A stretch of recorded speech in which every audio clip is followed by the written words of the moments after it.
What's up, guys? It's Bxtch with your hosts, Lana and Gabby. Today we'll be doing a part 2 of our last week's episode, which was about problematic authors and readers. So if you haven't listened to that yet, pause this and go back and listen to that and then come back. Here, a few warnings before we get started. We do have a tendency to use humor as a joke and a coping mechanism, since a lot of these issues have directly affected both of us. And so there's just a warning there. Also, this episode will include the following trigger warnings and explicit content, so please take care of yourself while listening and thereafter. Transphobia, homophobia, racism, anti-Semitism, fat phobia, cultural appropriation, sexual abuse, sexual harassment, manipulative age gaps, forced marriage, and gaslighting, and any triggers not aforementioned will be warned throughout the podcast. Also, disclaimer, if you do enjoy any of these authors we discuss, don't consider this as a huge fuck you, don't read them anymore. Consider it as a consume wisely and critically think and actually listen to marginalized communities who have been affected by the behaviors of the authors and how it's been reflected in these books. Also, if you do find a problem about our criticisms on certain types of readers, maybe consider taking a step back and asking why. But all in all, just listen to this with an open mind, especially if some of these authors are a favorite of yours, because they have directly affected marginalized communities.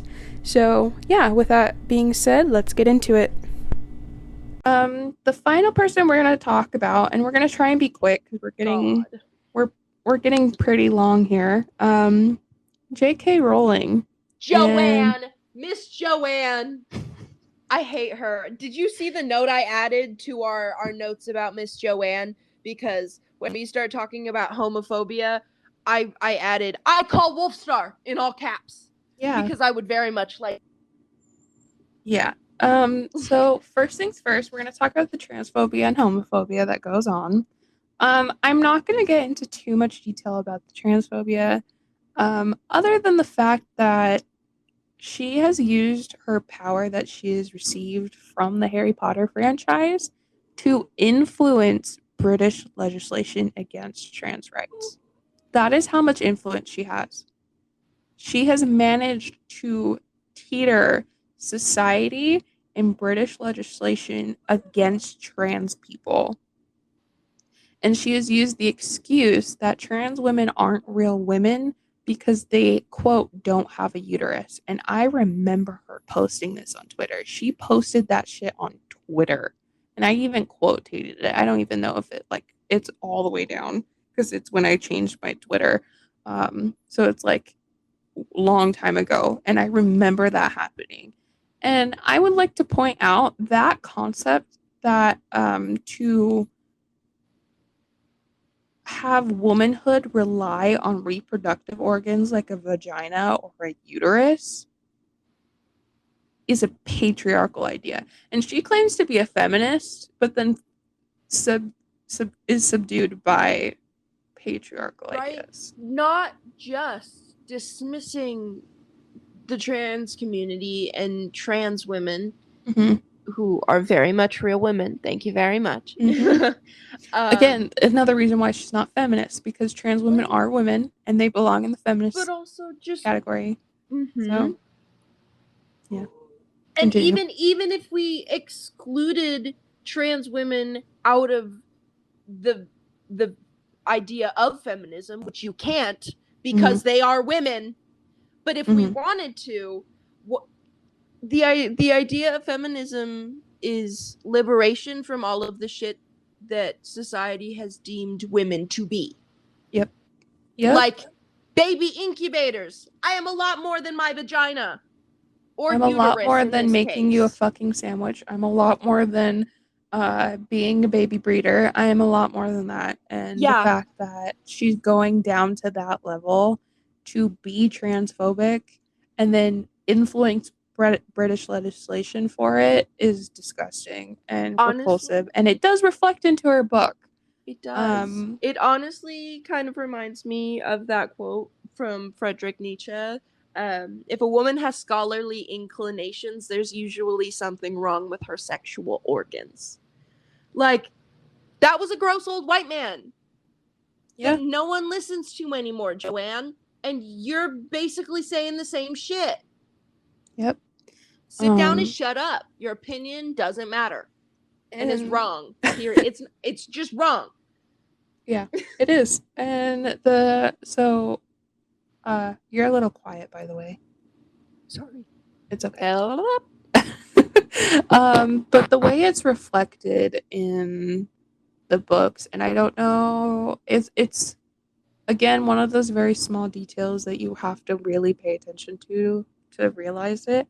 But it's microaggressions. Yes. A lot of what JKR does is like these small little microaggressions that you just kind of, a lot of it, you have to know the origin. Mm-hmm. She's very smart in the way that she does it. Yeah. And Rita Skeeter, if you don't remember who Rita Skeeter is, she was first introduced in the 4th book as a reporter for the 4th book was like is Goblet of Fire. She's a reporter for the Daily Prophet, which is basically like, I don't know, the New York Times if you wanted to, but for the wizarding world, right? And it's it's run by the Ministry. In fact, later on in the series, the Ministry takes over the Daily Prophet and is like, hey, you need to tell everybody to look for Harry Potter because he's a bad guy. Yeah, which, by the way, as a person, I am a double majored student in journalism and in political science, and I can tell you so many things wrong with just that alone. But also it the story because it has to do with the corruption of society and things like that. Anyways, that's a whole other issue.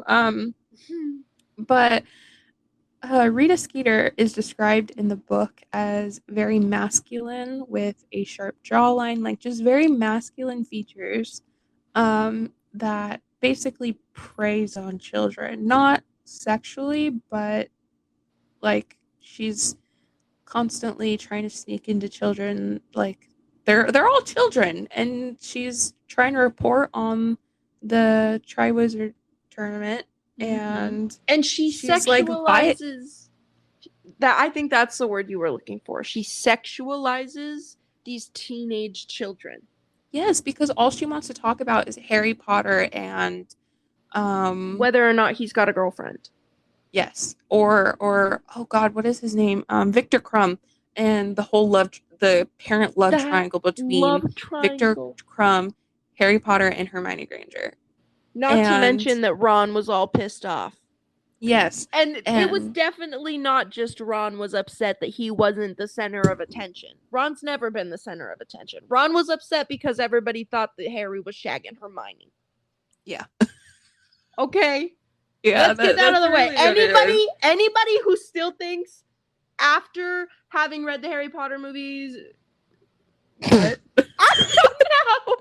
Having read the Harry Potter books or seen the movies and knows that Ron and Hermione end up together, looking back, you know that that's why Ronald Weasley wasn't mad. Not because Harry had to do shit in the Triwizard Tournament. Yeah.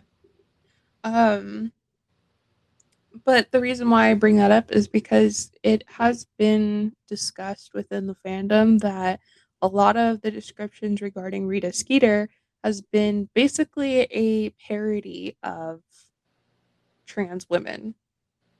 So it's just stuff that makes your skin crawl, and it's not okay. Yeah.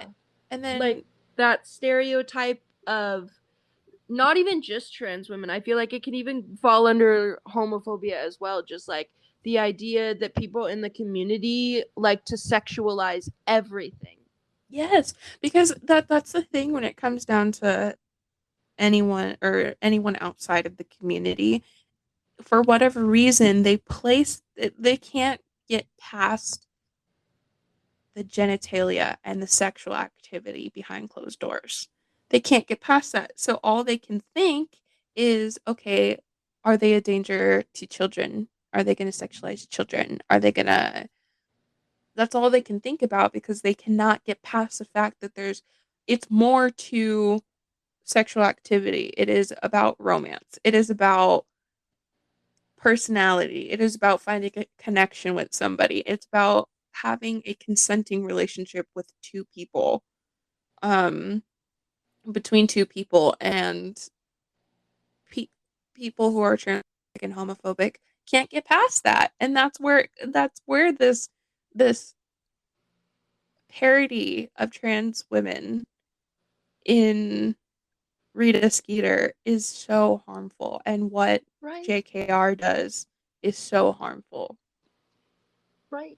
And like a lot of the like kind of like the time old, like the very old argument. You're quiet a little bit. I'm sorry. The kind of age old argument with trans people, or yeah, specifically like with trans people, is that there are only two genders, or that if you like bringing it back to reproductive systems and how that can work. Well, first of all, if you're gonna bring it down to working reproductive systems, you're excluding infertile women in that Yeah. as well, right? Yep. That could be cis het women. Yep.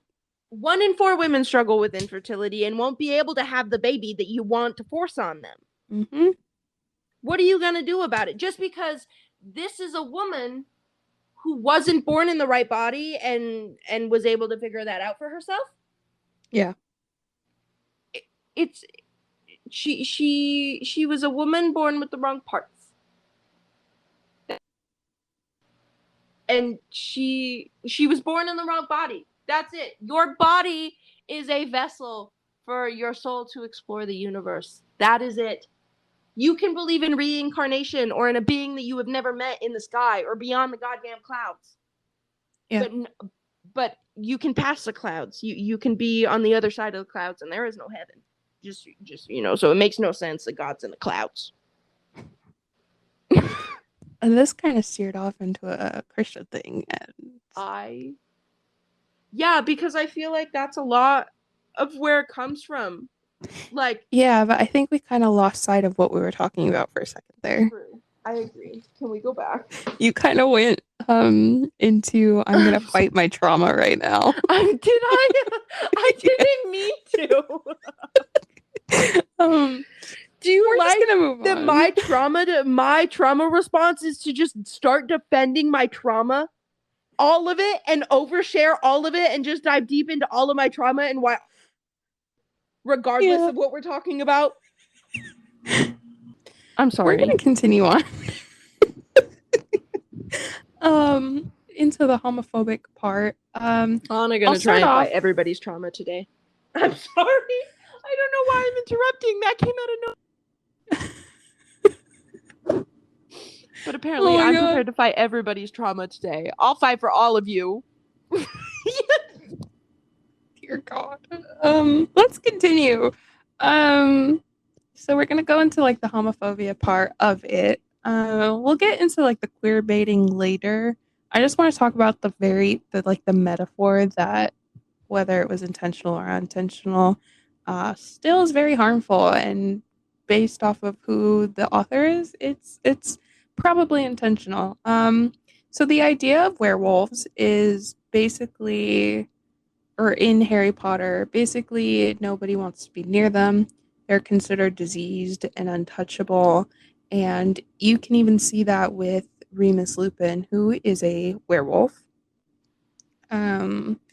He was bitten when he was a toddler. At the age of 3 or 4 by Fenrir Greyback in retaliation to Remus Lupin's father passing legislation against werewolves, right? So Fenrir Greyback was just basically like, fuck you, I'm a werewolf. Why do you have a problem with it? To be fair, Fenrir Greyback was a horrible person. Yeah. Horrible person. But I just realized, isn't that interesting though? That kind of reflects what we talked about with JKR and her influence in British legislation against trans people. Dun dun dun. Anyways, so, and you can even, but like the whole idea that werewolves are basically diseased and untouchable, reflect off of Remus Lupin's self-hatred for being a werewolf. And if you pay attention real closely to the context, you realize it's basically a metaphor for the AIDS epidemic in the 70s and 80s. Because that was a big thing. When AIDS really started coming around, people who had it weren't, like, nobody would touch them, would barely get near them. And I don't know if anyone has seen the video. I have, and it still breaks my heart every time I see it. Princess Diana was known for constantly helping out with people who had AIDS, especially because she was really good friends with Freddie Mercury, as we all know, had AIDS as well. And there's a video of her talking. I think it was a child. I'm pretty sure it's a child, but in any video that she does it, you can hear it. But she is talking to this person who has AIDS, and they say basically, no one comes and visits me, or something like that along those lines. And um, obviously her heart breaks because this person is being isolated from the world, from something that they don't necessarily they didn't have control over. And just because the world doesn't understand. Yeah, and so she sits down and hugs this person, and she's in a room full of like doctors and reporters and security and all of these people, and every single person, you can hear it in the video, gasp in shock, because again, they don't know if it's contagious or not, so they're just like, oh my god, she's touching this dirty person, blah blah blah. And that it is a very deep metaphor and reflection off of the idea of werewolves in Harry Potter. So if you don't understand why this is homophobic, it's because AIDS is directly was directly linked with gay people. It used to be called GRID, correct? Yes, GRID, which, if I am not wrong, is gay-related immunodeficiency. Yeah. So gay people were targeted, and still to this day are targeted. Like recently, the rapper DaBaby on stage had said something extremely homophobic regarding AIDS, and he got called out for it. If you don't remember or didn't see that, that's what happened. And it literally happened within the last couple months. And so it's just a homophobic stereotype and belief that has caused people to get hurt and Yes. even killed.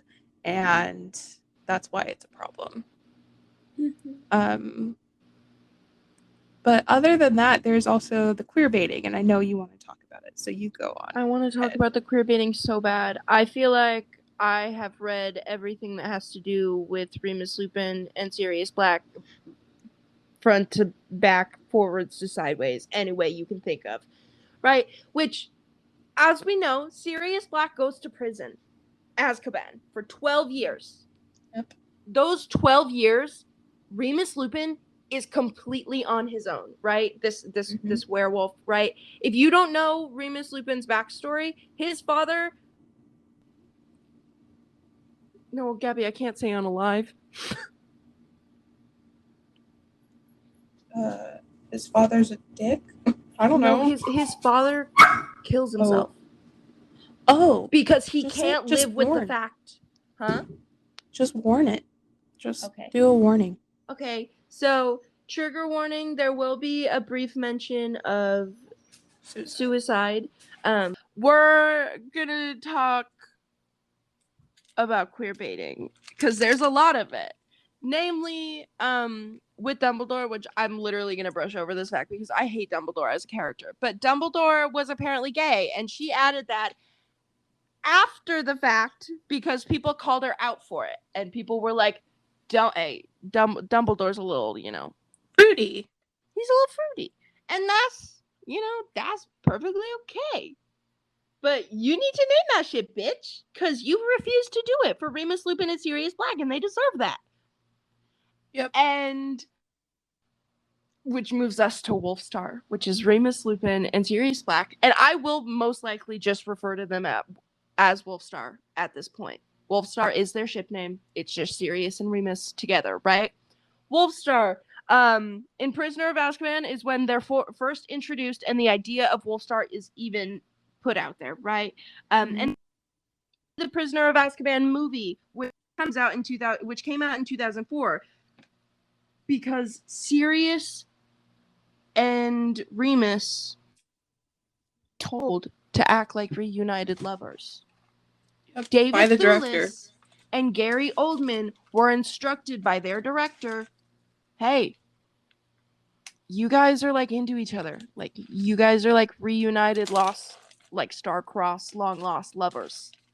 So you need to sell it. Which is why when you see them reunite in Prison of Azkaban, there's a lot more than them just seeing each other for the first time in 12 years. Because up until that point, Remus thought that Sirius was a traitor. Remus thought that Sirius, James and Lily died. Yep.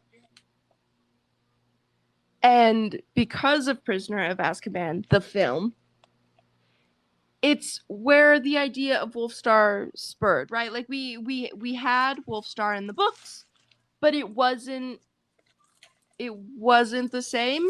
And when the film came out, it kind of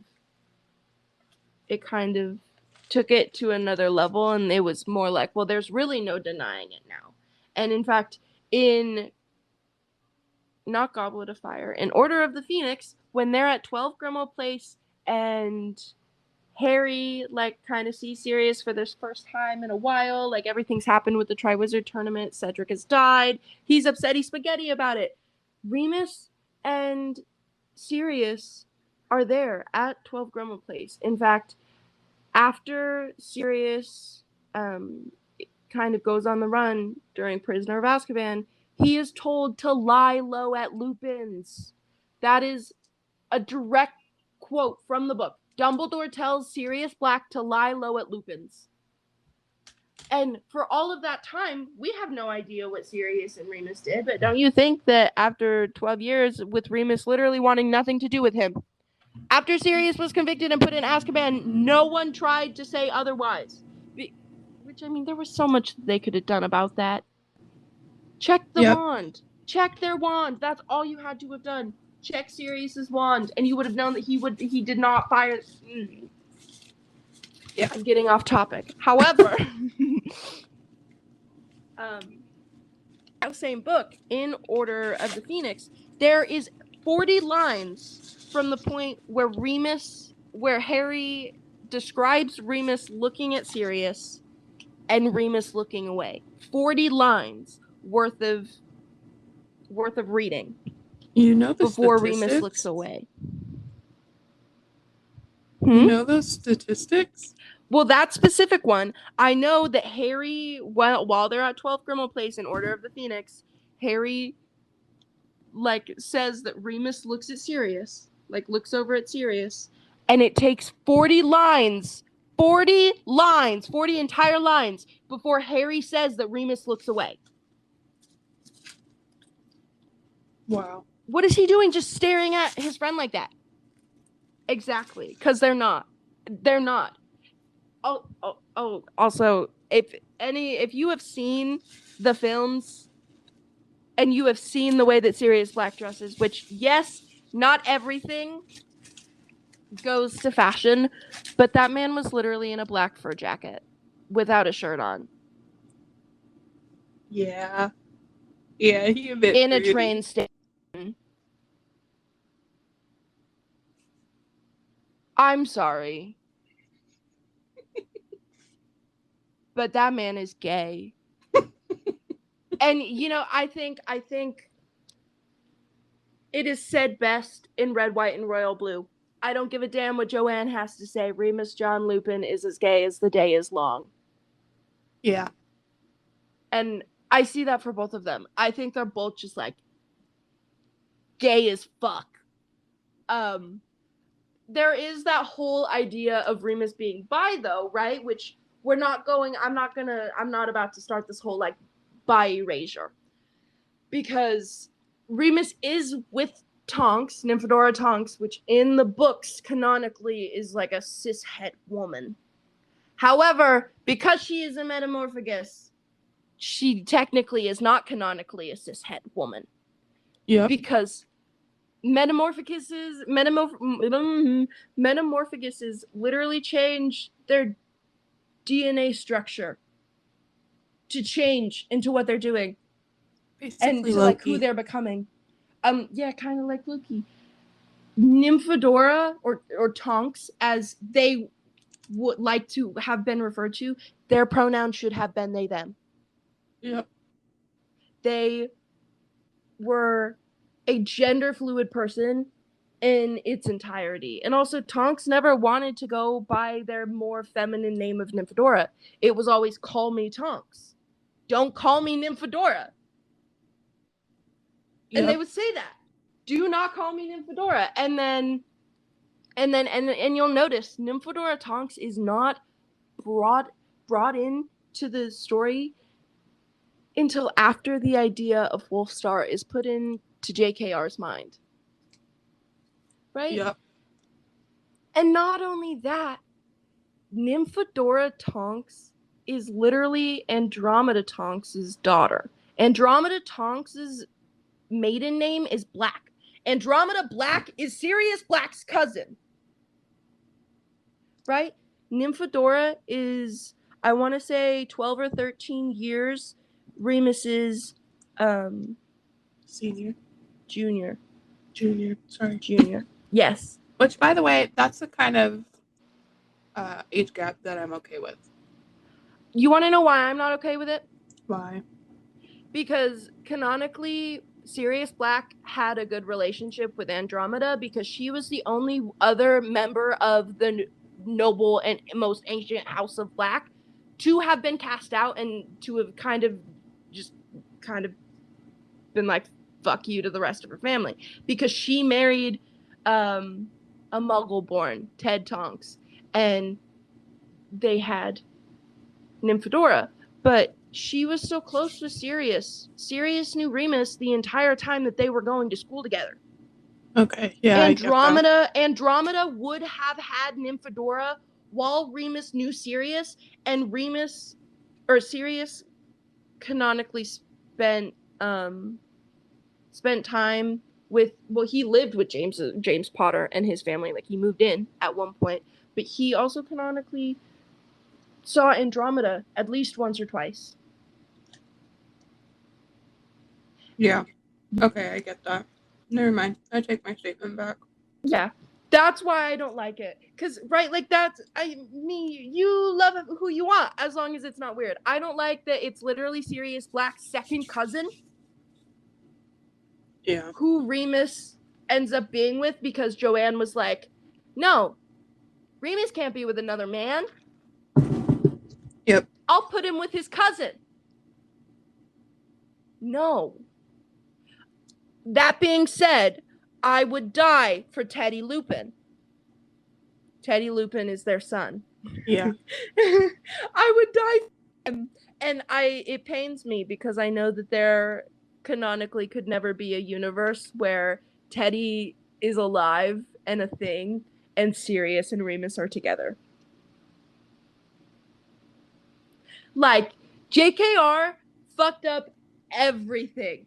Instead of forcing like these very like binary roles on her characters time and time again, open it up a little bit. Also, your audience is obviously asking for it, right? If your audience chooses to go read a 500,000 word fanfic about that ship because you won't write it and because you won't even acknowledge the fact that it exists, you are obviously the problem and you obviously need to change. Yeah. Yeah. And there's like so many other characters too. Like I think it's been widely accepted that Seamus and Dean are a thing. Seamus and Dean, I mean, there's so many ships. I mean, there's even ships that James was with Regulus, which is Sirius's younger brother.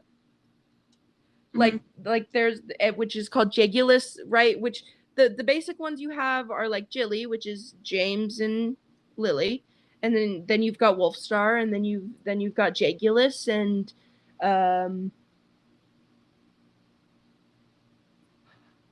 Morcus, which is Marlene McKinnon and Dorcas. Like Marlene McKinnon and Dorcas Meadows went to school with the Marauders, and they're headcanon to be like each other's lovers. And Marlene McKinnon dies in the Wizarding World War.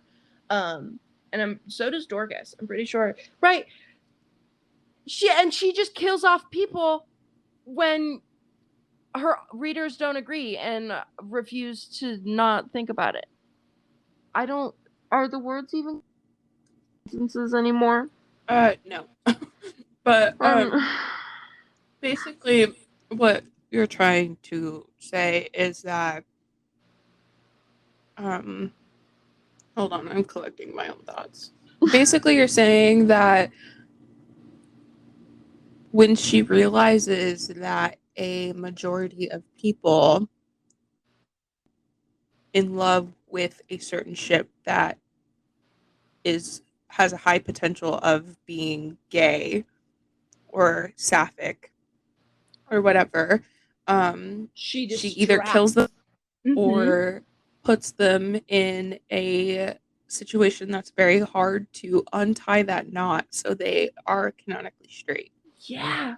She either just completely erases the idea of an identity past a straight cis person. Like, Sirius dies, right? And, well, yeah, Sirius dies, and then Remus and Nymphadora get together, and Remus and Nymphadora almost immediately get married and have a baby. And Remus is completely against it. Throughout all of the books, Remus is like, no, I don't want to marry you.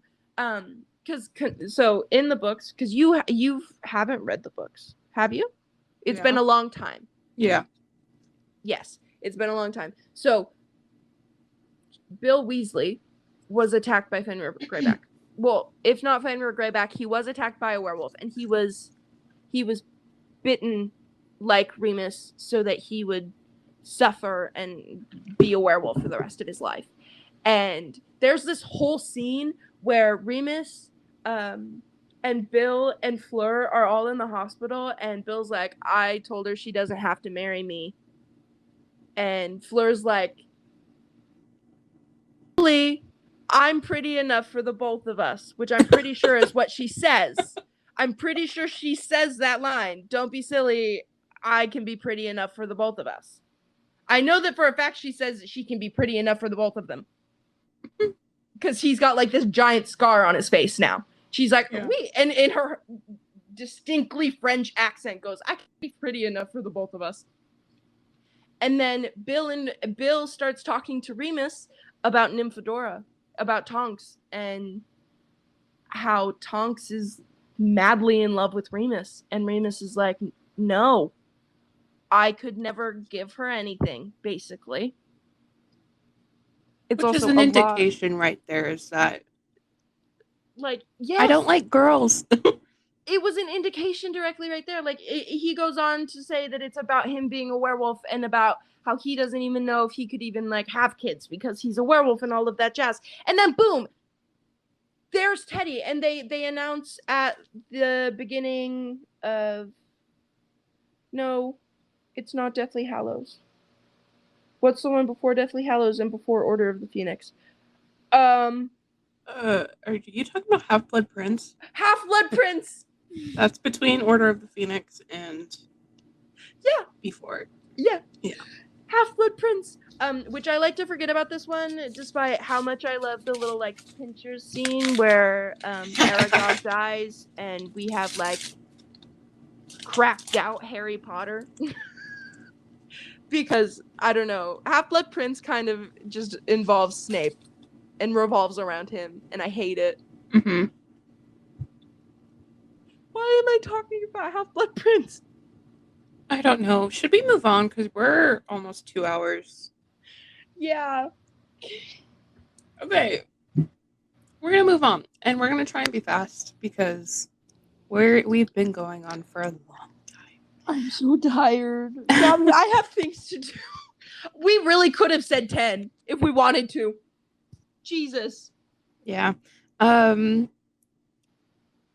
racism and its microaggressions. Cho Chang, first of all, that is a combination of two different backgrounds. Cho is Chinese and Chang is Korean. So there's that. Not to mention, like obviously she's Asian, and she's like a stereotypical Asian. She is in Ravenclaw, the house that is known for like being studious and whatever, things like that. So obviously, racist stereotype. There's Kingsley Shacklebolt, a black man, one of the only notable, if not the only. Because my brain really wanted to say that he's the only notable black character in Harry Potter. Dean. I'm pretty sure. Yeah, Dean but Dean canonically. No, I don't think Dean is canonically POC.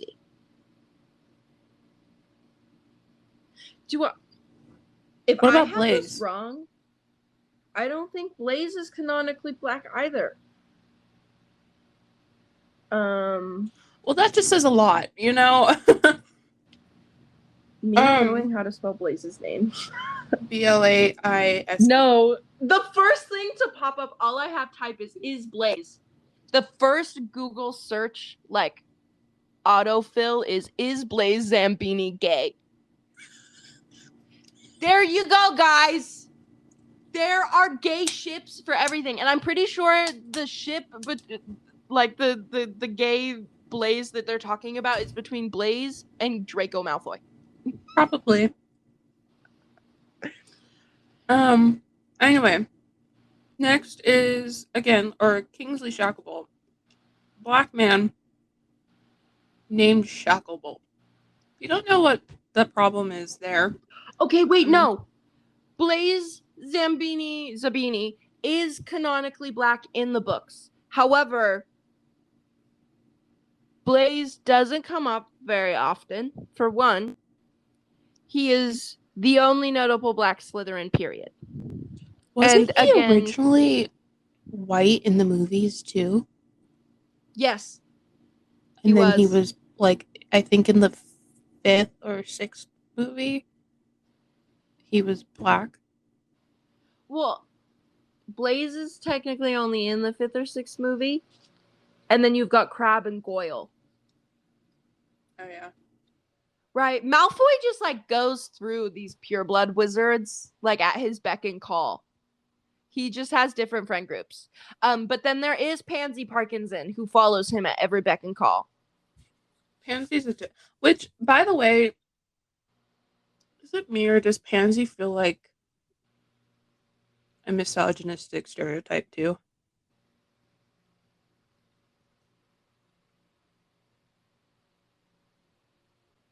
Can you hear me? Yes, I can. Okay. Because you didn't respond, so I was like... Yeah, my mouth was open. Just open. Okay. No words, it was just open. Okay. So take that as you will. My mouth was just... I don't know.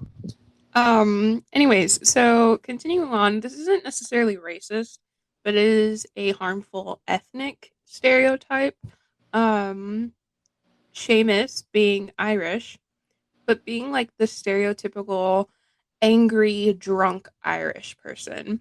And you can see it.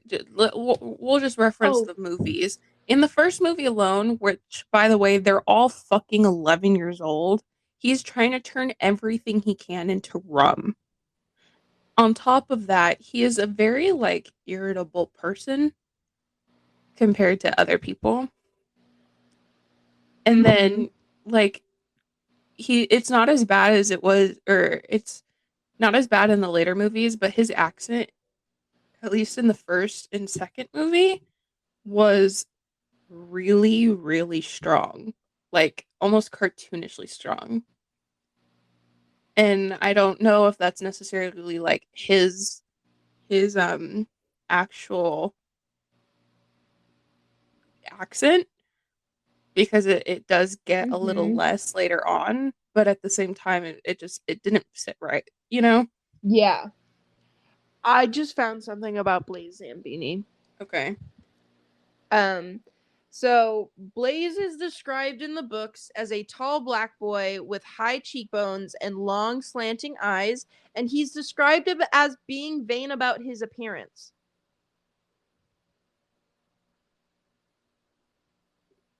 That doesn't sit right with me.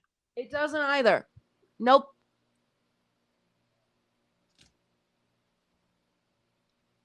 No. Hmm.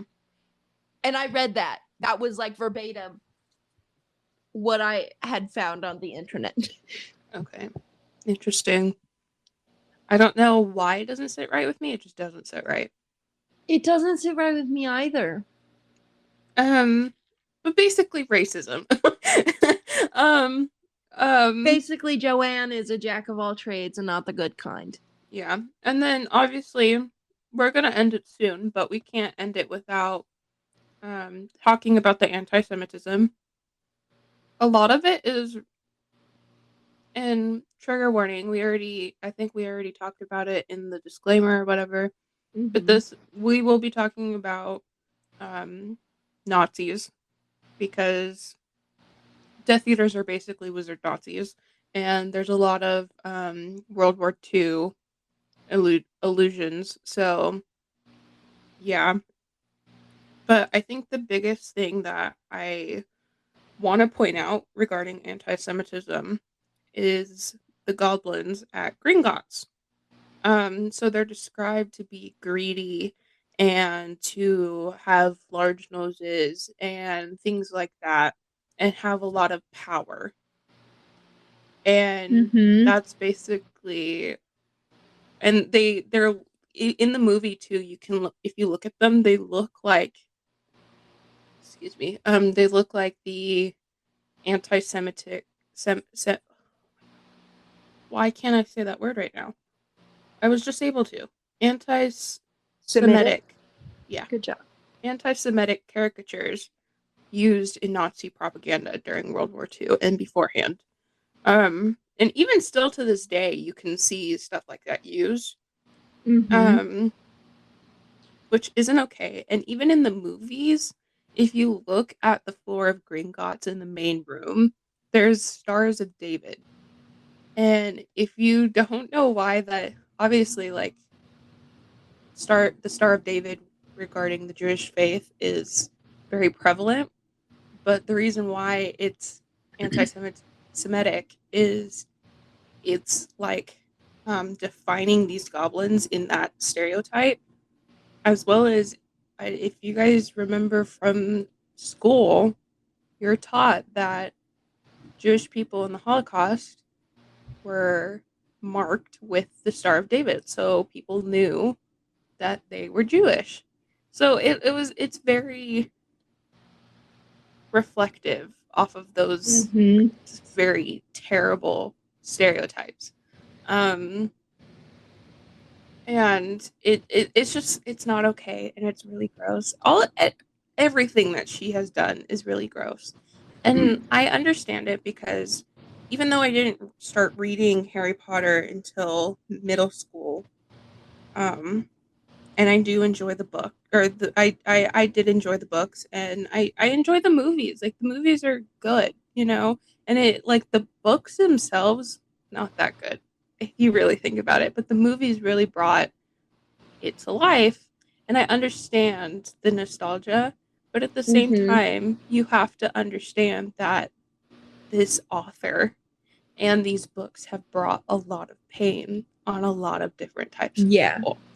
and there comes a point where nostalgia is not worth it anymore. And Um, I think that, like, with the Harry Potter books, I think because so many people are starting to see the problematic behaviors within the book, but with Joanne herself, mhm, that they're like the people who have kind of had these books a part of their lives since they've been published, or since they read them for the first time 10 years ago, or however long it's been, mhm, have started to find, like, I personally enjoy the Marauders aspect of the Harry Potter universe more than anything else. mhm, However, your favorite thing could be the Golden Trio. Like, mhm. I think people have started to find and started to praise, like, the small things Mhm. in Harry Potter, and not like the idea of Harry Potter as a whole, which I do like. Yeah. But like I don't know if you saw it recently. I did post about it on our Instagram. How Owl Crate's owner decided, um, I think the book that they were doing for that month was a book written by a trans author, and it was a book about trans characters. And in that book, or in that box, they obviously put goodies in there. Mm-hmm. They decided to put Harry Potter mugs in it. And Read the room. a lot of people were like, don't do that.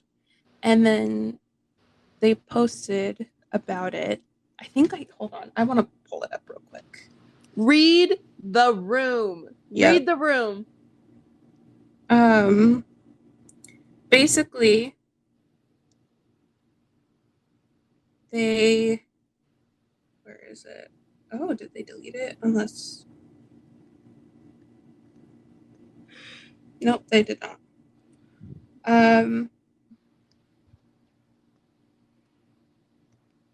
Okay. So, this is the post of those those mugs, about those mugs, and I will say they are cute, but also read the room. Well, I have cute mugs in my cabinet, but I wouldn't necessarily give some of them to, like, my, I don't know, like, I wouldn't give my giant ass coffee mug to, like, my grandpa just because that's my mug. Just because it's cute doesn't mean that it's necessary. Yep. So I think they deleted the original post, but the first one was it goes, "Hi friends, Corinna here. I wanted to give everyone the heads up that tomorrow we will be sharing details about finishing out our Kara mug collection. I know many of you have been waiting for the chance to be able to finish your collections, and I want to thank you for your immense patience. In case you're new here and you didn't know, we began a mug collection way back in 2017. So this has been going on for a long time. The mugs feature beautiful artwork inspired by the Harry Potter series, and each illustration was originally hand painted by independent artist Kara Kozik. Um, After the events that took place last summer with JKR's remarks towards the transgender community, which, by the way, these remarks and this behavior has been going on for a long time. I don't know why it was just last summer that you had a problem with it. Um, where was it? We took a break from including Harry Potter inspired products in our boxes. I wrote a post last summer that mentioned how fans of the series would have to decide for themselves how they feel about remaining a part of the Harry Potter community, and that it's a deeply personal thing. I've spent the past year thinking about my own relationship with these books and this fandom, and have ultimately decided uh, that it's too much a part of me to let it go. My grandparents gave me the first HP book for Christmas when I was 11 years old, and the series has been a huge part of my life ever since. The values of acceptance, friendship, bravery, and the power of love, um, that I've found in these books have also carried me through some of the toughest times. I've And then she goes on explaining about uh, stuff that she's done regarding Harry Potter. Um, She goes, it inspired Owl Crate. I can safely say that without Harry Potter, my love of reading may not exist as it does, and that without the love of reading, Owl Crate may never have happened. We started Owl Crate over 6 years ago because we wanted um, to share this love of reading with the world, and we wanted to bring people magic, and that remains our mission to this day. Um, and then it's a lot longer. She continues it in the comments and basically is just saying like, we're gonna continue on with this because I have a personal connection to the books. Now, and listen, that's all fine and dandy. No one's saying you're not allowed to have a personal connection or this deep connection to the books. Mm-hmm. Everybody's saying pay attention and note that this is harmful. And that Not these to mention, things can be don't harmful. profit off of people's pain. And don't profit off of that. If you understand that there's something wrong with something, don't profit off of it. If you understand and if you recognize the homophobia and transphobia and racism and anti-Semitism and whatever else you can think of that is wrong with JKR and her work, don't profit off of it, because you are no better than the capitalists that you pretend to hate. Yep. Thank you. So, after being called out, this is what they had to say.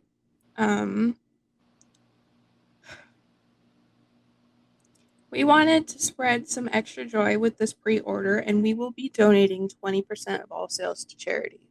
There's a lot more, but I just want to take a moment to think about that. You weren't raising money to begin with. The only reason you're raising money now is because you were called out for your transphobia. And you think that money is going to solve the problem? Then they say, right. Then they say, when you add mugs to your cart, you'll be able to choose from 3 different charities as to where you would like your donation to go. The 3 charities will be the Trevor Project, World Literacy Foundation, and 826 National. Now, I'm looking at all of them.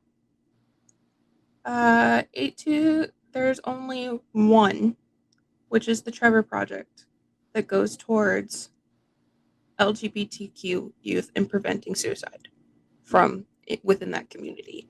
And it's not even a trans exclusive charity. Just say you're trying to sweep the problem under the rug with just say it. Just say that you're trying to sweep the problem under the rug. Just say that you have a problem with being called out. Just say that you don't care about anything more than profiting off of something. Yep. And then they said later on in this post, we want to make it clear that we love and support the transgender community and we fully support transgender rights. We know that for some of you reading this, you have made the difficult decision to remove Harry Potter from your life due to the author's personal views. We also know that there are many fans of this series who can't let go of the positive impact of the book/fandom have had on their lives and feel the community has grown into something separate from the author.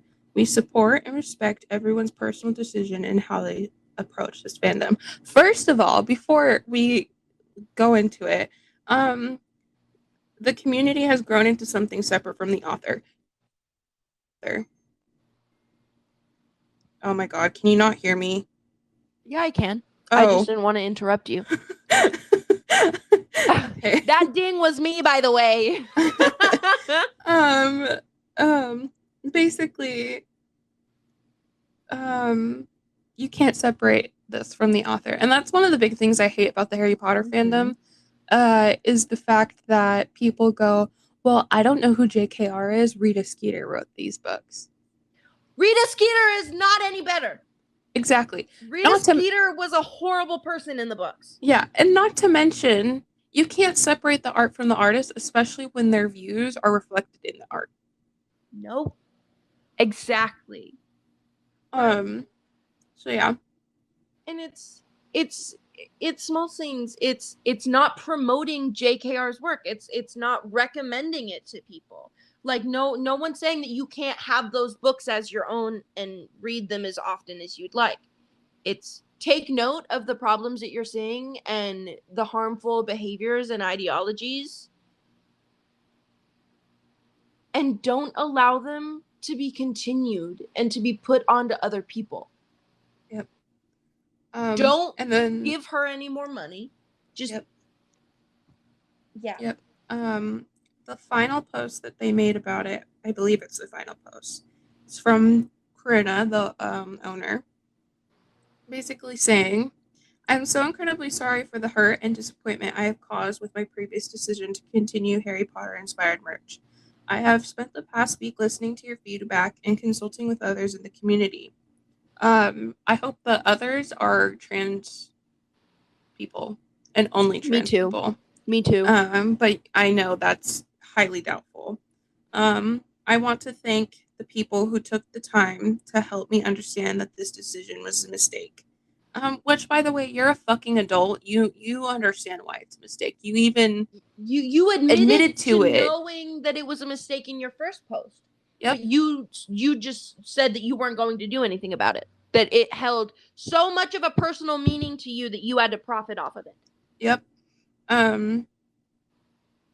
It goes, although these items were unofficial and not financially benefiting the author directly, it is still active promotion of a brand that is hurting many people in the transgender community. While trying to reconcile my own personal relationship with the series, I lost sight of the very real harm continued platforming of the brand causes. Um, from this day on, we will no longer include any HP inspired merchandise in our subscription boxes, whether it's Owl Crate or Owl Crate Junior, or as separate items in our shop. We have stopped sales for the mugs effective immediately and have removed them from our shop. Any mug orders that have previously been placed will be fulfilled. However, 100% of the mug pre-order profits will be donated to charity, in addition to the 20% donation mentioned in the original post going towards the Trevor Project and two non trans or LGBTQIA plus related charities. We will also be donating the remaining 80% of the profits to the Transgender Law Center, which, if I understand correctly, based off of what I've heard, I think this is the one that also doesn't have is a cisgendered owner. Fun. Yep.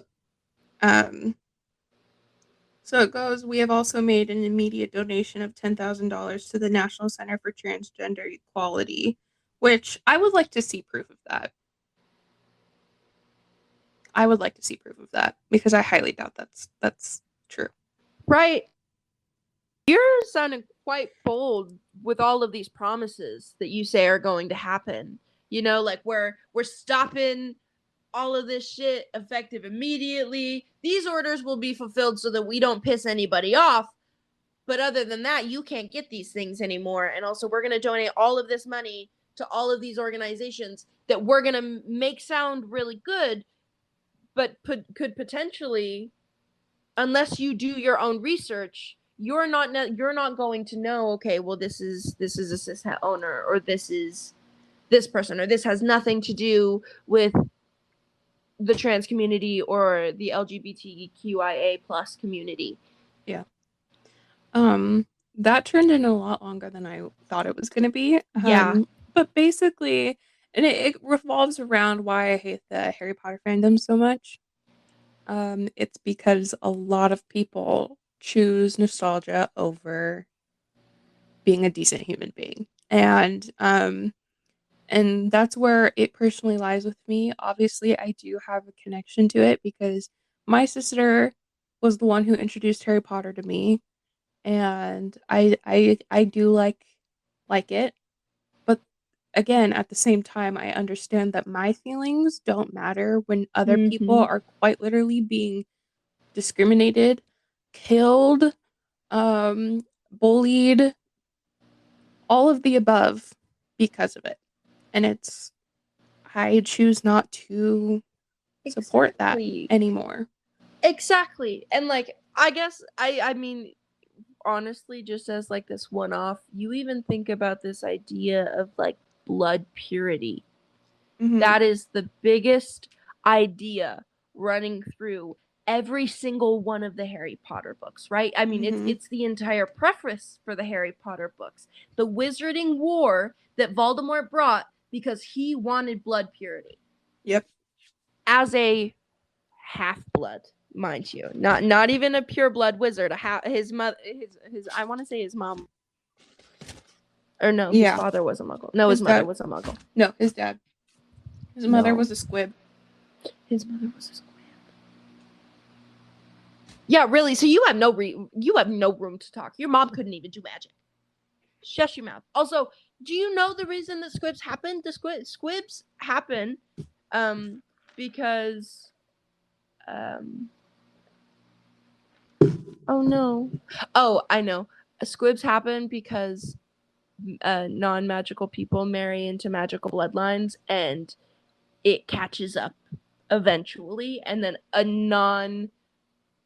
so that's how you get like a wizard, like born into a wizarding family that can't do magic, is that somewhere down the family line there was a Muggle person married into the family and had children or helped make children, or which that whatever. in itself sounds very problematic. But that's a conversation for another day. Right. See, we could keep going and going and going and going and going. Yeah. But we won't, because this is going to be a 2-hour long low-key episode. Might have been longer than the other one was, and we tried to squeeze even more into the last recording. Yeah. So we talked to 3 authors. Yeah. So this is going to be probably split into 2. I don't know yet, depending on how I feel about editing. But we're just gonna end it here. Obviously, if any of this has affected you in any way, shape, or form, please, please, please take care of yourselves. I know I'm gonna need a break after this because I am very fired up. So yeah, all of our socials are basically the same. TikTok and Instagram are itsbooksbxtchpodcast, except in bitch, the I is replaced with an X. Our Twitter is itsbooksbxtch, plain and simple right there. And then we also have a YouTube too. So if you want to go and subscribe there, there you go. And then, of course, if all else fails, our link tree is simply itsbooksbxtch. Yeah. With the X or the I in bitch replaced with an X. Yeah. So if you want to go find us there, we would greatly appreciate it. There will be an episode once a week, Saturdays at 12 p.m. Pacific Standard Time. Anything else? Nope. See y'all later. Bye. Oh no, okay. I just stole Simply Nailogical's outro. My bad. Goodbye, guys. Bye. Okay.